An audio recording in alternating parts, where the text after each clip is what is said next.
BJP സംസ്ഥാന ഭാരവാഹി യോഗം തിരുവനന്തപുരത്ത് തുടരുകയാണ്. തനിക്കെതിരെ ഗൂഢാലോചന നടന്നതായി എം.ടി. രമേശ് ബിജെപി കോർ കമ്മിറ്റിയിൽ ആരോപിച്ചു. പാർട്ടിയിൽ അച്ചടക്കം പാലിച്ചേ മതിയാകൂവെന്ന് കേന്ദ്ര നേതാക്കൾ കോർ കമ്മിറ്റി യോഗത്തിൽ താക്കീത് ചെയ്തു. നേതാക്കളുടെ ചേരിതിരിഞ്ഞുള്ള വാക്പോരിനാണ് കോർ കമ്മിറ്റി സാക്ഷ്യം വഹിച്ചത്. സംസ്ഥാന അധ്യക്ഷനെ പോലും പ്രതിക്കൂട്ടിൽ നിർത്തി.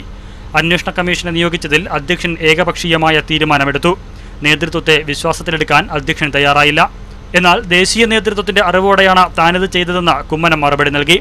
അതീവ രഹസ്യമായ കാര്യമായതിനാലാണ് മറ്റു നേതാക്കളുമായി കൂടിയാലോചനകൾ നടത്താത്തതെന്നും കുമ്മനം വിശദീകരിച്ചു. ഇപ്പോൾ നടക്കുന്ന ആരോപണങ്ങളിൽ തനിക്കെതിരെ ഗൂഢാലോചന നടന്നതായി എം.ടി. രമേശ് കോർ കമ്മിറ്റിയിൽ ആരോപിച്ചു. ഇക്കാര്യത്തിൽ പാർട്ടി അന്വേഷിക്കണമെന്നും എം.ടി. രമേശ് ആവശ്യപ്പെട്ടിട്ടുണ്ട്.